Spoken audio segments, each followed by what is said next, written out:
Hello, my name is Joy. Welcome to my channel. This is Zoonosis. Here on this channel, I like to talk about animals, health, and society. For my inaugural video today, we'll be talking about heartworm and its nasty little connection with climate change. So, first of all, what the heck is heartworm? Well, good for you, you're going to learn it today. Heartworm is a parasite, a roundworm parasite nematode that commonly affects dogs and very occasionally cats. We'll talk about that in a second. It is spread by mosquitoes of several genuses, including Culex, Aedes, and Anopheles. Anopheles is also the one that spreads malaria, fun fact. So what happens is these little parasites that live in the larval parasites live in the subcutaneous tissues of a reservoir species, typically species such as foxes or coyotes, wolves, or dogs. And what will happen is the mosquito will put its little proboscis into the subcutaneous tissue, it'll suck up some of the larvae and end up in their digestive tract. Now, over the course of 14 days, if the weather is good, that L1 stage larva will metamorphose into an L3 stage infectious larva. Then the mosquito finds another host, it'll stick its proboscis right into the subcutaneous tissues, and that little larva will migrate from the digestive tract back into the subcutaneous tissues, where it will then metamorphose into an L4 stage larva. That larva will then start to migrate into the vasculature. Once it's in there, it's going to cause all sorts of fun problems. So when it goes there, it will migrate into the heart. Well, not really the heart, it's kind of a misnomer. It's actually the pulmonary vessels right next to the heart. But it's in the same neighborhood, so the name's kind of stuck, heartworm, basically. And once it's there, those will metamorphose into full-grown adult heartworms. And in those pulmonary vessels, it can cause all sorts of fun things like pulmonary hypertension, which can lead to respiratory signs, coughing, difficulty breathing, lethargy, and it also can cause congestive heart failure. Now, it also can cause a really nasty condition called cable syndrome, and the easiest way to think about that is if you've ever taken a few rolls of toilet paper and you shoved it in the toilet and you hit the plunger a few times, the lever a few times, it'll cause a backflow and a whole bunch of toilet paper will get stuck in there. That's what cable syndrome is, but with worms. Pretty gross. So this happens in dogs. Sometimes it'll happen in cats. Now, the cat immune system is really good at killing off the larva, except when it isn't. And when it isn't, they'll have a massive worm burden. You have to think about these heartworms. They're about yay long. They look like little spaghetti noodles. Think about that next time you're at your Italian eatery. And they can have, as few as 3 worms can actually be fatal to a cat. Now, this is preventable. So animals that are going to be outside during summer months in heartworm endemic areas, anywhere that gets above 14 degrees Celsius is when those mosquitoes can really reproduce, basically. Then, at that stage, when they are outside in those places, we as veterinarians, fun fact, I am one, basically we recommend once monthly prevention with a macrocyclic lactone. Now, you may have heard in the news a little thing called COVID-19, and the conservative whatevers recommended ivermectin. Now, it has no effect on COVID-19, that's a whole myth, and I'm not going to get into that today. But for heartworm prevention, it is one of those mainstay drugs that we use to help prevent it. There's also moxidectin or selamectin. Those kind of drugs basically will kill the larval stage. They will not kill the adult. Now, if there's a dog or cat infected with adult stage heartworm, it can be a little bit tricky. Oftentimes they can have a worm burden with adult stage heartworm and no one would even know about it. We actually have blood tests. The blood tests specifically test for the adult females. So if it's only the adult males in the animal, unfortunately our blood test isn't going to pick that up. The other thing you could do is you could stick an ultrasound probe on the side of the chest and do an echocardiogram, and if there's a whole bunch of worms in there, that's your diagnosis. Full of worms. That's not good. So how do we treat it? Well, we often use a long course of doxycycline, which is an antibiotic. The idea being that there's a commensal little bacterium called Wolbachia that lives inside of the Dirofilaria worms. And those little Wolbachia, basically, once those die off, the adult worms start to feel pretty ill. Then we give a series of injections with melarsoline. Melarsoline is on label specifically to kill these adult heartworms.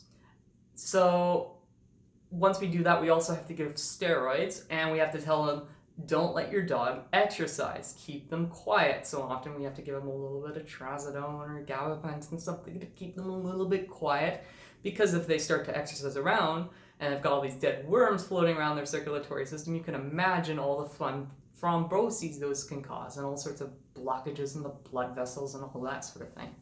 So it's usually takes about 3 to 4 months to get a kill, and the kill usually only is 99% effective. So if you have 100 worms, you may still have one living there. And at the end, you retest them to make sure, you know, you've killed off all the adult females, and, you know, you put them right back on a regular thing, and you cross your fingers and you hope that this animal has been cleared of it. So pretty expensive to treat it, and treating it monthly, I mean, even with those macrocyclic lactones, it's not cheap, but it's better than the alternative treatment, which is dangerous. I mean, the animal could die during the treatment procedure just because they can get those blockages, the thromboses that are forming. It's also expensive, it's time consuming, it's frustrating for the owner, it's frustrating for the veterinarian, and it's dangerous for the animal. So not great for anyone involved. What does any of this have to do with climate change? I'm glad you asked. So as you can imagine, mosquitoes like to reproduce at warmer temperatures. Aha! So there's our trick there. Now, there was recently a study, and I'll post a link in the description, so check it out and read it for yourself. But with that, we have seen an emergence of heart disease moving into places where it's never been before and becoming endemic in regions it's never been endemic before. In Europe, for instance, between 2011 and 2021, heartworm became endemic in 5 or more countries. I read the paper, it didn't specifically say which countries, but it had a map. I'll probably try to figure it out if I'm getting to this video or not, if my editing skills are sharp enough. But Germany, Austria, Albania, Slovakia, and Slovenia were some of the ones on the map that it had established itself in. Now, you need to have long enough and warm enough summers to get a stable population of heartworm.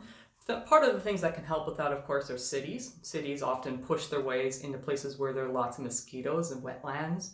They're also heat pockets, so mosquitoes like to breed in there and have their little babies and, you know, cause all sorts of fun that way. And people in cities tend to import animals from places that are heartworm endemic. So you have those factors, but the real factor is climate change, or the real big one. And as climate change progresses, it's going to make more countries more susceptible to heartworm. So a lot of videos would probably just leave it there, you know, keep informed about heartworm. If you're in a heartworm endemic place, you know, keep your dog on and your cats on heartworm prevention. And, if you suspect your animal is sick with heartworm, take them to the veterinarian. Well, I want to take it a step further. Climate change isn't the weather. It's not something that's, happening because of a force of nature. It's man-made. And specifically, you probably heard the statistic, and I'm going to put it in the paper, in the link as well, the paper to the research. 100 corporations, private and state, are responsible for more than 70% of industrial greenhouse gas emissions. We've known about this for decades, and there hasn't really been any major systemic changes to help stop or stem this climate change.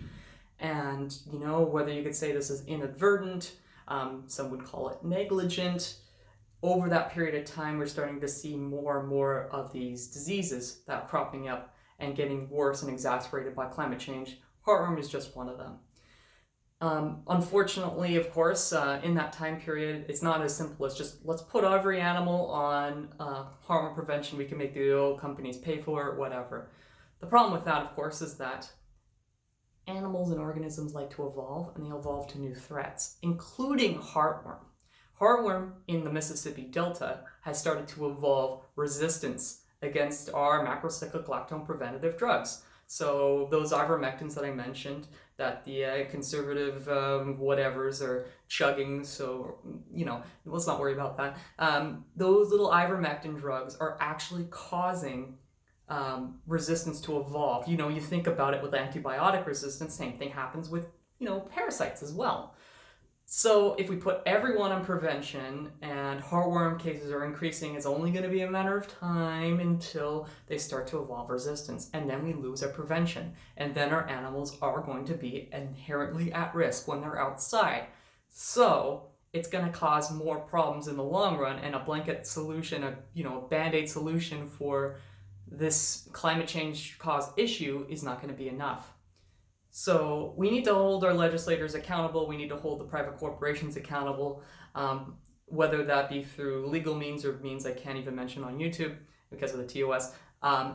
We need to address this basically. Heartworm disease is being driven by climate change. It's expanding to places where it hasn't been endemic before, and we need to do something about that. So that's my final thought for today. If you do have any thoughts, put them in the comment section, or any comments about the video, or if you want suggestions for future videos, you can put them down there. And I will see you next time. Cheers.